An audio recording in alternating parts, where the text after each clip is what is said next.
that looks like everything else you receive each day. As soon as you get it, you know it's junk, you know it's an ad that you don't want or an offer you don't want, and it usually goes right into the trash. It doesn't even get opened. So what's in the B pile? So the B pile is stuff that you might be interested in, or things you have to eventually deal with or want to deal with. So I put things like your water bill in there. Every month you get a water bill, and I don't know anybody that gets their water bill and say, oh boy, I got my water bill, I'm going to go over here and write a check and happily mail that water bill off. Nobody does that. It probably goes in the stack that says, okay, I'll get to you later. Things like coupons and offers from businesses you frequent. For an example, for me, there's a restaurant up by our house, and they'll send us 2-for-1 offers or free appetizers, free desserts. Those go into the coupon pile, so stuff that we maybe want to use later. That goes into the B pile. Well, what goes into the A pile? The A pile is your most important stack of mail, and that is where you want your mail to be. And I've got an example here for you. It's a little extreme, but I think it really paints the picture. So let's say you are having some health problems, and you go to your doctor, and the doctor says to you, well, we have to draw some blood, and we need to draw some blood, and we need to send it off to XYZ Laboratories over on the East Coast. And in about 2 weeks, they're going to send you your test results in the mail, whether you're going to die in 6 months or you're going to have a clean bill of health. So 2 months goes by, and you receive an envelope that says test results enclosed, XYZ Laboratory.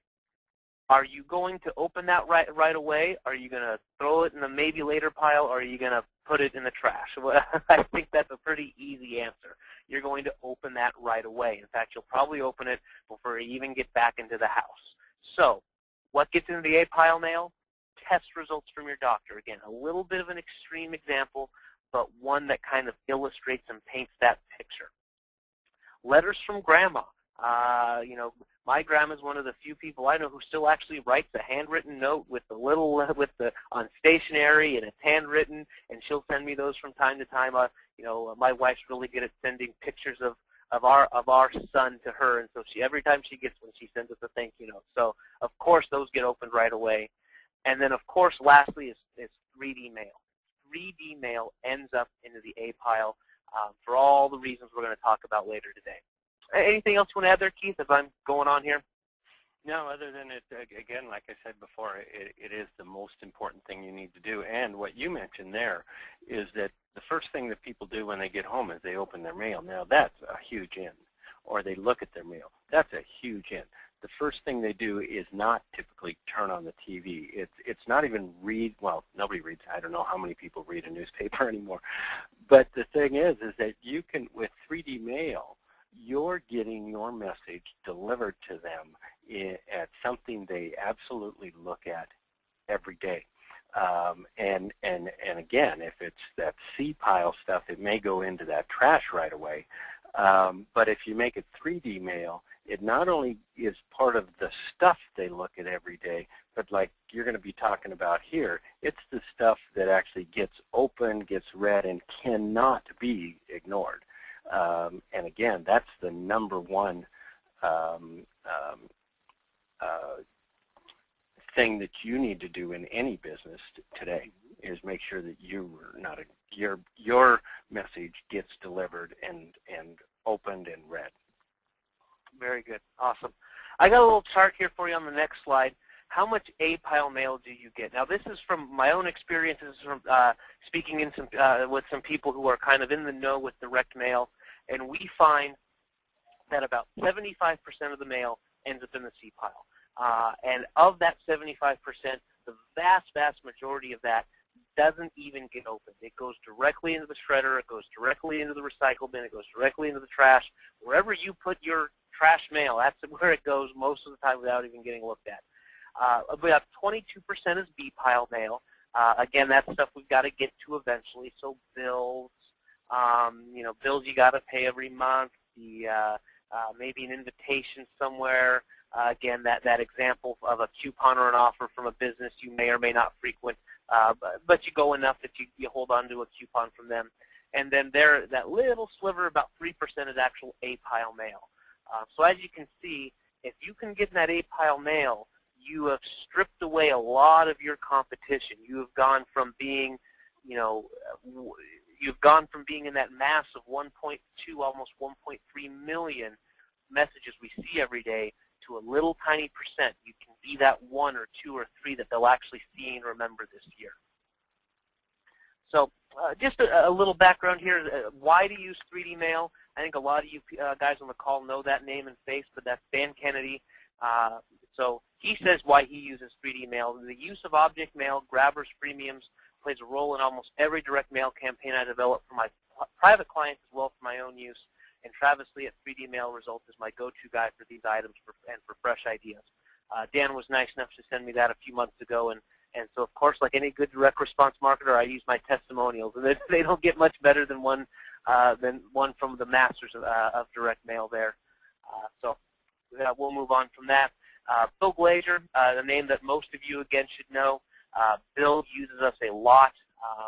The Glazer Kennedy Group is one of our best customers. So they, those of you who may not know them or know of them that well, they do practice what they preach. They say to use Bill literally wrote the book on outrageous advertising, and he practices what he preaches when it comes to that. So they use our stuff all the time. They're constantly looking for new stuff, and it's almost kind of a challenge for Keith and I to come up with new stuff for Bill and Dan to be using. So. Yeah, I'd like to. One of the things, if you're a Kennedy guy and you just get the normal stuff, you may not see a lot of 3D mail, but I know that Travis is going to talk about targeting your lists a little bit later, and that's when the guys at GKIC really get involved in this. For instance, if and I don't know if you have it later on or not, Trav, but if they're doing a seminar in Chicago, for instance, they'll send our little automobile, our little car, our Matchbox car type thing with the envelope saying Zoom, Zoom on it. And, people are coming from all across the country and the world to attend this, and you can drive to it. And again, that has a little Matchbox car in it. You'd be nuts to not attend.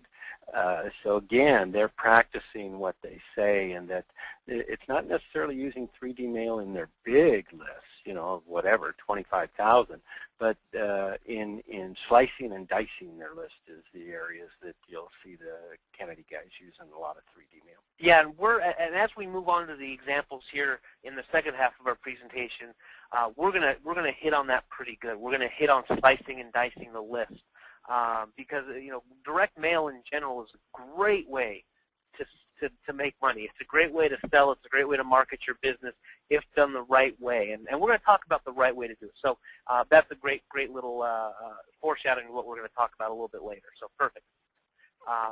So again, why do we want to use 3D mail? First off, obviously the expert use it and recommend it. Bill and Dan are some of the best direct mail marketers out there, and they're using and recommending us quite a bit. So there's that. Here's one that's interesting that often people don't think about, and you can actually multiply your results. You can get a 2-for-1, a 3-for-1, even a 5-for-1 effect. And here's what I mean by that. Most of you probably know, since we're in marketing, that Keith and I are like we're marketing junkies. we love seeing it. We're like on everybody's mailing list. We're on everybody's email list. We actually like getting marketed to, so we can see what's working. Well, when someone sends Keith a piece of advertising that's really cool, what does he do? He walks over to my office and he shows me.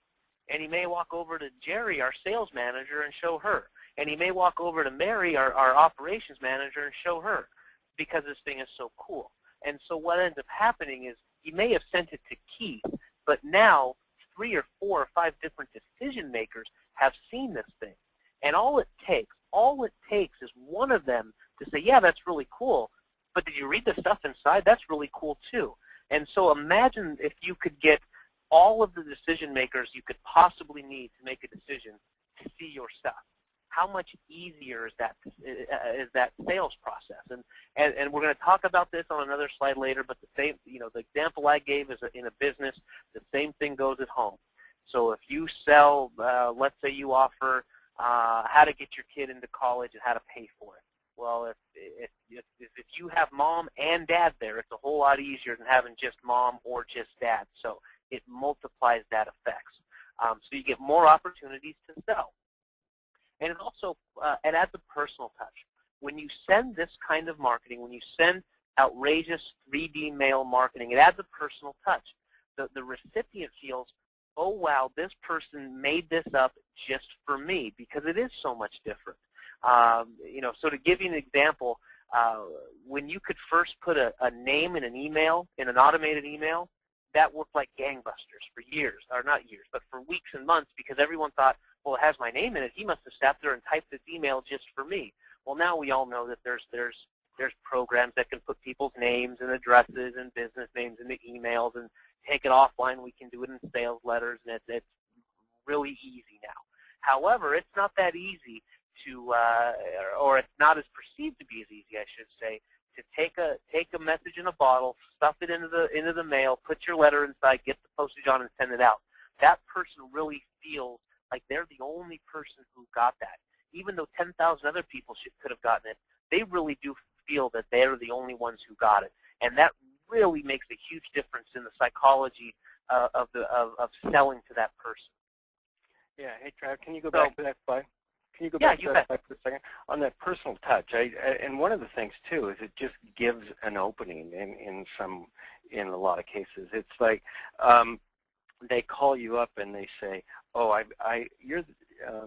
I got your worry doll, or I've got your message in a bottle. And that little bit there of one-on-one is in the psychology of sales really effective. The other thing is, if you have a place where they walk in, let's say that you're a chiropractor and they walk in and they meet the receptionist. They walk in and they say, hey, I got your treasure chest, or whatever the case may be. And all of a sudden there's kind of a coming together, if you will. I'm not saying the right word there, but it basically adds that personal touch again. The other thing, back up in that 2-for-1, 3-for-1, 4-for-1, just check this out. I mean, let's say that you're a dentist and you had sent funny big sunglasses like we have, or the funny glasses that we have, and it goes to one house. You know, it's likely that's going to sit on the counter, and the mom's going to see it, the dad's going to see it, the kid's going to see it. Maybe the neighbor comes over for coffee and sees it too.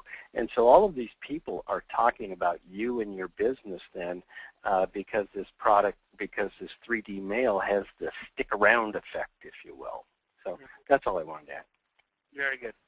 So the next thing is, it has to be on the top of the pile. I mean, you can see there in that image there, it has to be on the top of the pile. So if a stack doesn't stack, it can't be a stack. So what does it end up looking like? It ends up looking like that. 3D mail virtually ensures your message is on the top. Again, if you go back to that last picture, you can't put anything else on top of it. And being the first thing that people see and read in a mailbox, again, it goes back to a little bit of sales psychology, but being the first thing that they see has a huge effect, and it gives you a huge advantage, because as soon as you get that trash can in the mail with all that other stuff on there, you're going to open that one first. I have no doubt about it. And so now you're the first one to kind of get that opportunity to sell in that mailbox that day. So imagine now they've looked at your trash can there, and now they've gotten all the way through that stack of 7 or 8 postcards. By the time they get to number 7 or 8, they're probably done. I mean, mentally, they're done with buying. So if you can be that first person, that first one to take a stab at them every day in their mailbox, your chances of success go way up. Again, this goes back to the 1.27 million, is we're immune to the marketing that we see today. Quite frankly, we're just immune to it. We see it so much, we almost put we do put the blinders on. And unless something's really outrageous, really out there, we don't even really notice it anymore. So we've become immune to it. Keith alluded to this, but it sticks around. He mentioned some sunglasses that we've done for a client in the past. They've stuck around. If you show a bank bag, that's going to stick around.